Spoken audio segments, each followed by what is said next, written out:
مولانا محمد قاسم صاحب نانوتوی بہت بیمار تھے اور ان کو کھانسی کے دورے پڑتے تھے. حکیم عبدالسلام ملیح آبادی آئے تھے. حکیم عبدالسلام ملیح آبادی بڑے بڑے محدثین کے ساتھ رہے تھے. وہ مولانا محمد قاسم سے بیمار بھی تھے اور کھانسی بھی تھی، اور ان کی ویسے گفتگو کی جو زبان تھی وہ سادی تھی. حکیم عبدالسلام 8-10 دن بیٹھا رہا، کوئی علمی بات نہیں ہوئی. حکیم عبدالسلام جاتے وقت کہنے لگا، پتہ نہیں ان کو کیوں شیخ الہند کے استاذ کہتے ہیں، وہ بڑے بڑے نام دیے جاتے ہیں، یہ تو عام سا آدمی ہے. تو مولانا عبدالکریم گمٹھلے نے حضرت شیخ الہند کو کہا کہ حضرت صاحب سے کوئی مسئلہ پوچھتے ہیں. شیخ الہند نے کہا، حکیم عبدالسلام متاثر ہو یا نہ ہو، حضرت کی طبیعت ناساز ہے، کچھ بھی نہیں پوچھنا ہے. مولانا عبدالکریم گمٹھلہ اور حضرت شیخ الہند کے درمیان کچھ بدمزگی بھی ہو گئی. اتنے میں خدا کا کرنا یہ تھا، کچھ مہمان آئے اور انہوں نے سوال کر لیا کہ نماز اور زکوٰۃ اکٹھے ذکر ہوتے ہیں، روزہ علیحدہ اور حج بالکل علیحدہ، اس کی کوئی خاص وجہ ہے؟ مولانا محمد قاسم صاحب نے گلا کنکھارا اور فجر سے ظہر تک تقریر کی اور ایک دفعہ بھی کھانسی نہیں آئی. اور پھر ظہر کے بعد کھانا کھایا گیا اور پھر مغرب سے عشاء تک پھر گفتگو کی. نماز اور زکوٰۃ سمجھایا کہ ان کا انسلاک کیوں ہے. اگلے دن پھر روزہ اور زکوٰۃ حج سمجھائے. ارواح ثلاثہ میں پوری تقریر موجود ہے. حکیم عبدالسلام ملیح آبادی بیگ ویگ اٹھائے ہوئے تھے، واپس رکھ دیا اور کہنے لگا، کاش کہ فلاں محدث فلاں محدث فلاں محدث آج زندہ ہوتے اور حضرت نانوتوی کی تقریر سن لیتے تو وہ نئے سرے سے پڑھنا شروع کر دیتے. اور پھر یہ شعر پڑھا کہ ای ہست کی خون خوردہ و دل بردہ بسیرا، ای ہست کی خون خوردہ و دل بردہ بسیرا، بسم اللہ اگر تاب نظر ہست کا سیرا. ہندوستان علوم کا مرکز رہا ہے، معدن رہا ہے. پاکستان اور یہ ملک تو بعد میں وجود میں آیا، اصلاً تو ہندوستان تھا. تمام دیار میں جید علماء گزرے ہیں. پٹنے میں شیخ محمد طاہر ایک عالم گزرے ہیں، عرب علماء ان سے پڑھنے آتے تھے. مجمع بحار الانوار جیسی کتاب ان کے قلم سے صادر ہوئی ہے.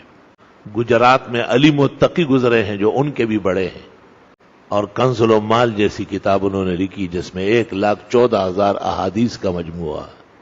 بلگرام میں زبیدی گزرے ہیں، مرتضی حسین زبیدی، جنہوں نے اتحاف و سعادت المتقین بشرح احیاء علوم الدین اور تاج العروس جیسی کتابیں لکھی جن پر دنیا عرب کو بھی افتخار ہے. اور پھر رفتہ رفتہ شاہ ولی اللہ کا خاندان اور محدثین دہلی وہ نمودار ہوئے، اور انہوں نے پورے عالم میں بچک اچک جو نقصان تھا، وہ کمی تھی، وہ باکمل طریقے پوری کی. فجزاهم اللہ عنا وعن ھذا الدین احسن الجزاء. اور دارالعلوم دیوبند ایک طرف تو سنت کا احیاء اور شرک کی اماطت، توحید کا احیاء اور تمام قسم کی سنتوں کے احیاء اس میں سربراہ رہا. دوسری طرف ایسے پختہ کار علماء پیدا کیے کہ قرون اولیٰ کی یاد تازی ہو گئی، اور ان میں رشید احمد گنگوئی اور قاسم نانوتوی، شیخ الہند محمود الحسن اور امام الحسن انور شاہ اور شیخ الاسلام حضرت مدنی جیسے اکابر محدثین پیدا ہوئے، جنہوں نے امام بخاری اور امام مسلم، نسائی اور ترمذی کی سطوت اور عظمت بجا طور پر منوایا اور دنیا کو دکھایا کہ ایسے علماء واقعی ہو سکتے.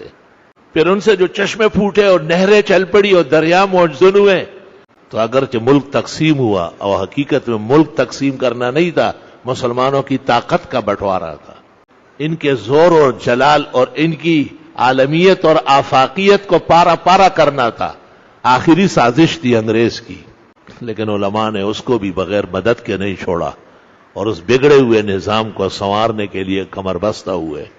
اور پاکستان میں ایسے مدارس قائم ہوئے کہ الحمدللہ دارالعلوم دیوبند بوجودہ و بعلمہ و عملہ و استحکامہ وطول بائی ہی ان میں صاف نظر آ رہا ہے۔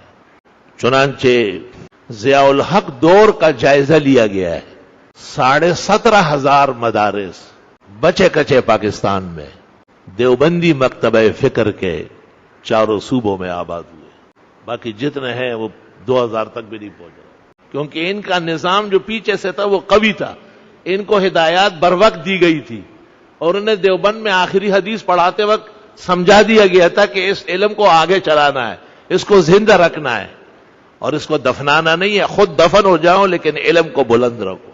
جب شیخ کامل ہو اور اس کی تربیت و تعلیم ناصحانہ ہو اور اساسی ہو تو بہت دور تک اس کے آثار مبارکہ نظر آتے ہیں۔ چنانچہ محدث العالم حضرت الاستاذ مولانا محمد یوسف بروری نے کراچی کو، اور مفتی اعظم پاکستان مولانا مفتی شفیع نے کراچی کو مقر بنایا، اور شیخ الاسلام کے مایہ شاگرد شیخ الحدیث مولانا عبدالحق صاحب اکوڑا خٹک میں دارالعلوم حقانیہ، اور شیخ التفسیر اور شیخ الجامعہ مولانا بادشاہ گل بخاری نے جامعہ اسلامیہ اکوڑا خٹک قائم کیا، اور تمام شہروں میں مولانا مفتی محمد حسن نے لاہور میں جامعہ اشرفیہ، شیخ القرآن مولانا غلام اللہ خان نے تعلیم القرآن راولپنڈی، محقق الاسر امام اہل سنت مولانا سرفراز خان نے گجرانوالہ میں نصرت العلوم، اور ما من بلد الا ظہر فیہ علماء والاولیاء، ہر جگہ اللہ تعالیٰ نے دین کو سربلند رکھنے کے لیے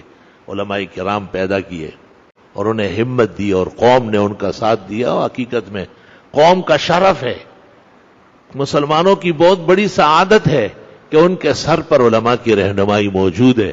اس لیے آج داڑیوں کی کثرت پہلے سے زیادہ ہے، آج نمازی سب سے زیادہ ہے، آج مساجد الحمدللہ اللہ اور بڑا ہے، بے حساب لا تعداد قائم ہو چکی ہے، اور اس درمیان دینی کتب کا جو تسلسل رہا ہے، جو ازدحام رہا ہے، ہر زندقت، الحاد اور ملحدانہ اور بے دینی کے روش کا ڈٹ کر مقابلہ کیا گیا ہے۔ مؤذنین کیسے حسین پیدا ہوئے، خطباء کیسے لاجواب آئے، مناظرین سربکف فاتح سب کے سامنے، اور مدرسین کا پورا مسالہ تیار ہو گیا، ہر علم اور فن کو کمال کے ساتھ پڑھایا جاتا ہے، اس کو مدرسہ کہتے ہیں، اس کو دارالعلوم کہتے ہیں، اس کو جامعہ کہتے ہیں۔ درس تو علماء ہمیشہ دیتے چلے آئے، لیکن ان میں ترتیب نہیں ہوتی تھی، ضابطہ نہیں ہوتا تھا، جو آیا اور جہاں سے چاہا پڑھا لیا۔ عالم لوگ مہربان کرم نواز ہیں، لیکن دارالعلوم دیوبند کی بہترین تعلیم، عمدہ کردار اور بلند خیالی کی وجہ سے انہوں نے اس پسماندگی کو بلند اقبالی میں تبدیل کیا، اور بعد میں آنے والوں کو قافلہ اولا صحابہ و تابعین کے ساتھ جوڑ دیا، اور ان میں فقی رسوخ تو امام اعظم ابو حنیفہ کا پیدا کیا، لیکن حدیثی رشتہ امام بخاری اور امام مسلم کے ساتھ استوار رکھا، اور تمام علوم اور فنون بما ولایت اور سلاسل اولیاء کے اس کو آبدار آئینے کی طرح چمکا دیا، کسی ایک میدان میں بھی یہ پیچھے نہیں۔ السلام علیکم جی دوستو، آپ نے دیکھا اور سنا شیخ مفتی ظہور علی خان رحمۃ اللہ علیہ کو کہ شیخ مفتی ظہور علی خان رحمۃ اللہ علیہ کیا بیان فرما رہے تھے۔